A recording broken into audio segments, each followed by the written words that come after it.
الحمد لله رب العالمين والصلاة والسلام على سيد الأنبياء والمرسلين وعلى آله وأصحابه أجمعين أما بعد فأعوذ بالله من الشيطان الرجيم بسم الله الرحمن الرحيم ولا تنازعوا فتفشلوا وتذهب ريحكم صدق الله العظيم۔ میرے معزز دوستو، نوجوان ساتھیوں، آج کا موضوع ہے بڑا اہم ہے، اس دور کے اعتبار سے نہایت اہم ہے۔ حالانکہ یہ سبق آج نہیں بلکہ 1400 سال پہلے اللہ رب العزت نے اپنے بندوں کو دیا تھا، اور جناب محمد الرسول اللہ صلی اللہ علیہ وسلم نے اس سبق کو یاد کرایا اور عملی طور پر کر کے دکھایا کہ دیکھو، نماز اپنی جگہ پر، روزہ اپنی جگہ پر، زکوٰۃ اپنی جگہ پر، تمام عبادات اپنی جگہ پر، لیکن اگر یہ تمہارے اندر نہیں رہی تو تمہاری حالت کیا ہوگی؟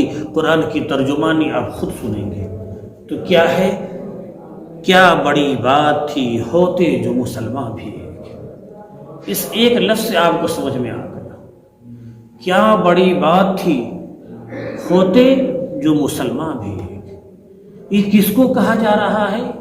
اس مسلمان کو کہا جا رہا ہے جو صرف اسی لیے آیا ہی تھا کہ بت پرستی کو مٹا دیا جائے، شرک و بدعات کو ختم کروا دیا جائے، بے سہاروں کو سہارا دیا جائے، خاندانوں میں لڑائی ہے اصلاح کرا دی جائے، صلح کرا دی جائے، قبیلے میں لڑائی ہے صلح کرا دی جائے۔ ہمیں اسی لیے بھیجا گیا تھا، ورنہ ہم سے پہلے لوگ تو تھے لیکن آپس میں خانہ جنگی تھی، اور اللہ نے اسی بنیاد پر آپ کو کہا تم بہترین امت ہو۔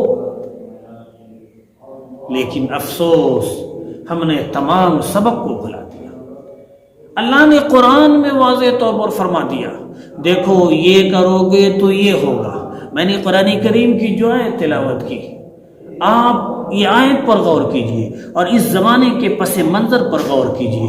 آج مسلمانوں کی حالت کیا ہے یہ کسی سے چھپا ہوا نہیں ہے، بلکہ مسلمانوں کی حالت تو ان مسلمانوں کی خون کی حالت صاف پینے والے پانی جو ہوتا ہے اس کی قیمت سے بھی کم قیمت ہو گئی ہے مسلمان کی خون کی قیمت۔ بلکہ اور آگے بڑھیے، مسلمان کی جان، مسلمان کی مال، مسلمان کی عزت، مسلمان کی آبرو آج محفوظ نہیں ہے۔ اور آگے بڑھیے، مسلمان کسی محاذ پر آگے نہیں ہے، نہ تعلیمی محاذ پر، نہ سیاسی محاذ پر، نہ سماجی محاذ پر، کسی محاذ پر، نہ معاشرتی محاذ پر۔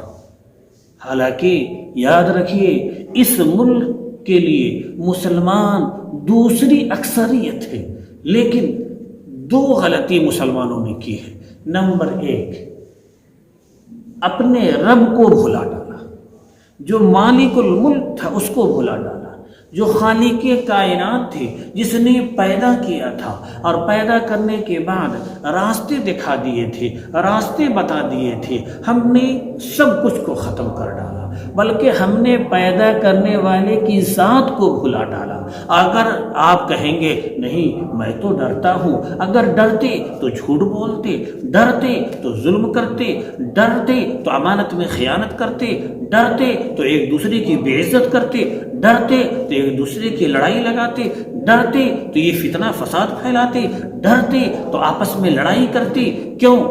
جس نے تمہیں پیدا کیا تھا اس نے تمہیں سبق دیا تھا کہ آپس میں مل جل کر رہو۔ کیا فرمایا؟ وَلَا تَنَازَعُوا، آپس میں جھگڑا نہ کرو، آپس میں جھگڑا نہ کرو، مل کر رہو۔ اور جھگڑا کرو گے تو کیا ہوگا؟ فَتَفْشَلُوا، تم ناکام ہو جاؤ گے۔ اس جھگڑا کرنے کی وجہ سے تمہاری کوئی وقعت نہیں رہے گی، تمہاری کوئی طاقت نہیں رہے گی، تمہاری کوئی باتوں کو نہیں سنے گا۔ کیوں؟ تم بکھر گئے ہو۔ اب بکھر گئے کیسے؟ ایسے بکھرے، کہیں بکھرے ہیں برادریت کی اعتبار سے، کہیں بکھرے ہیں امیری اور غریبی کے اعتبار سے، کہیں بکھرے ہیں عقیدے کے اعتبار سے، فلاں فلاں فلاں فلاں فلاں، سب اپنے اپنے ٹولی میں، ہر ٹولی والا اپنے میں مگن میں۔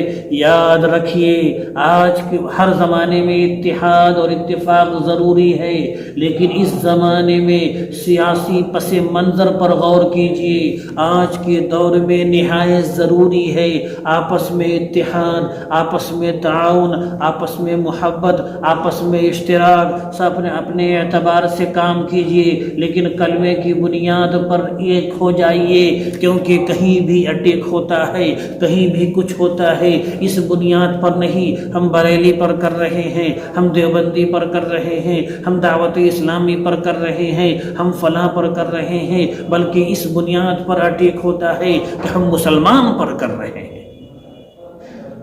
لہذا میرے بھائیوں، اللہ نے فرمایا فتفشلوا، اگر تم آپس میں لڑو گے تو تم ناکام ہوگے اور تمہارا ہی نقصان ہوگا۔ آج دیکھ لیجیے ہمارا نقصان ہے۔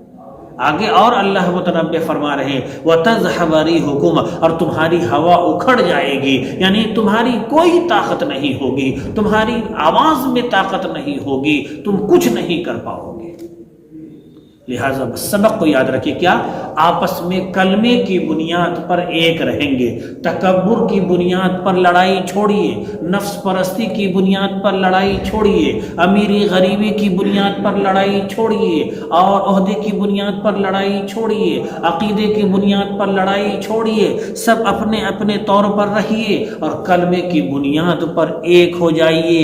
اگر اس زمانے میں اگر نہیں جاگے تو آنے والی نسل معاف نہیں کرے گی، اس لیے بہت واضح طور پر بتا دیا گیا آپس میں مل جل کر رہیے، اسی میں کامیابی ہے، اسی میں کامرانی ہے۔ اللہ ہمیں بھی مل جل کر رہنے والا بنائے، آمین۔ وآخر دعوانا الحمد للہ رب العالمین۔